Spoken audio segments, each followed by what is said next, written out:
I think I remember Rob Rodriguez saying that last year, as far as opposing offensive lines, I know you had the 4-game season, but he said Oregon State was really the most challenging one, really gave you a lot of fits. What do you remember from that game, and what are you seeing on film this year that's maybe different or the same? Again, it just goes back down to the technique. This is my second year in the scheme, and I got to master a little more. So, and they're really good online. They work well together. Really good on combos, really quick, and just got to make sure that I'm very precise with my hands and my feet, and making sure that I'm in leverage most of the game. In terms of B.J. Baylor and just the running game in general, did they remind you of an opponent you played maybe earlier in the year? What makes them so special? I would say out of their whole little running back, little cycle, it reminds me a little bit of Utah. You know, they got a big back, little back, and they got a little quick back, and they all can run. They're all really good, and just got to make sure we tackle and attack that hip and bring them to the ground. So. How would you evaluate your guys' pass rush success? Because, Herm was saying yesterday that it's not all about getting sacks, but you'd like to see those happening a little bit more. What would you kind of evaluate it as? Just getting the pressures back there. Even though, how Herm said, he said it's not necessarily about the sacks. It's more about how can you affect the quarterback, not necessarily get him off of his spot, make him close the window on him with your hands if you don't get there.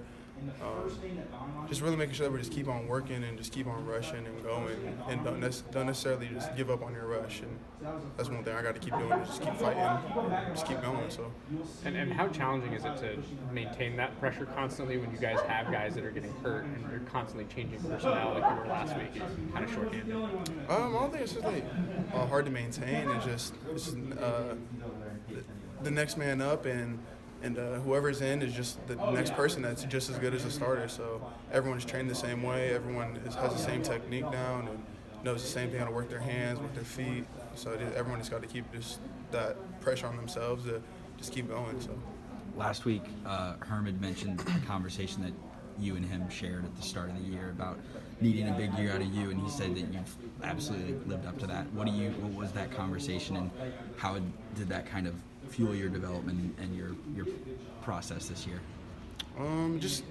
It gives me an opportunity to help this team out and be a good teammate to the D-line and the linebackers and the whole group, and it also gives me an opportunity to change my wife's life and my family's life, and just have a great opportunity to live a free life and just do what we love. So. What did he say? Was there anything in particular that you needed to change, attitude-wise, practice-wise, habits, or anything that maybe you changed to have so much success? Just be a leader more. Actually, just not necessarily by what I say, just how I respond to things. Because people do see that, like, if you do bad, how are you going to respond when you do bad? Are you going to shake your head, walk it off? Are you going to throw a little tantrum? Or are you going to just say, okay, yes, sir, and just get back to work again and try to correct that when it comes back up? So just being a better leader for this D-line and a better leader for the team in general. Is that something that's a difference between 2-3 years ago, where have you seen the most growth in yourself? Yeah, just maturing as a player, just understanding that my time has come, and I have that pressure on my shoulders, and that even though it's pressuring, just to continue just to grind it out, and just know that there's other people that I can affect, not necessarily directly, but just by telling them, but just being there every day and just trying to just do the best, just be the best I can, and that's all they ask from me. So. We talk about guys being in and out of the lineup. Obviously, Omar playing near you for the last couple of games. Can you talk about his development? What have you seen from him, like from all the way back in fall camp until now? He's just Omar. He's quick. He's strong. He's physical, and he brings all those elements that certain people in the D line don't have. And he's just phenomenal. I love playing next to him, and just brings that energy that people need at times. So. Do you think it's really crucial for a young player like him to really listen and take notes of the leadership that you're providing for that group?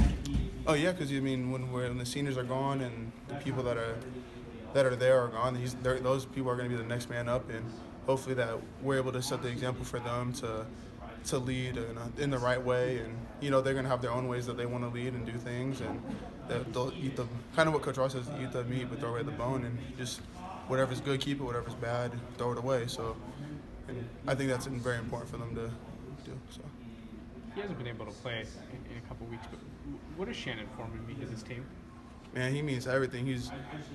That's someone I love. Like, as a brother, like, he pushes me every day, mentally, physically, make sure I'm okay, calls me. And, like, when he's in the room, when he's in the area, he just really just makes sure that everybody is doing okay mentally, because that's what he wants. He wants to win, he wants to succeed, and he's a tough man. And without him, I don't even think that sometimes I look up to him more than he thinks, because he's just there every day grinding and pushing through all his stuff. So he's just amazing. Is that how a lot of guys on the defense kind of feel about Shannon? Just that he's a mentor kind of a figure and is there for everybody? Yeah, that's how everybody views Shannon. He's always there. He's helping the younger guys out, extra film, weight room stuff, coming in early, treatment, just all that stuff. So he's just amazing. DJ, what has Darian Butler meant to this defense? He means a lot. He means a lot. He brings that juice. He brings that energy to get me going. Because like whenever I just look at him, he just gives me this nod, and it's like it's go time. I got to match that intensity because he's in the middle of defense. He kind of controls the defense as a Mike linebacker, and he just means the world to me. And he makes me right at times, and I make him right at times, and he's just amazing, man.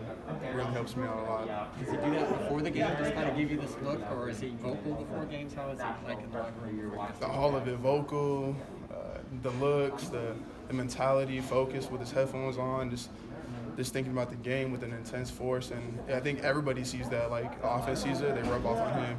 The defensive players see it, they rub off on him. They just really everyone tries to match that intensity at that time. So respect is not just with the defense, it's with the whole locker room. Yeah, it's the whole locker room. So The Saturday, the first two drives, it was, I think, 7.9 yards per play for them, and then I think the next 10 was somewhere in the twos. What does that say about the adjustments that you guys made and the ability to be on the fly and not have to necessarily get to halftime to even start clamping down? It wasn't necessarily anything they were doing special. We've always seen the looks before.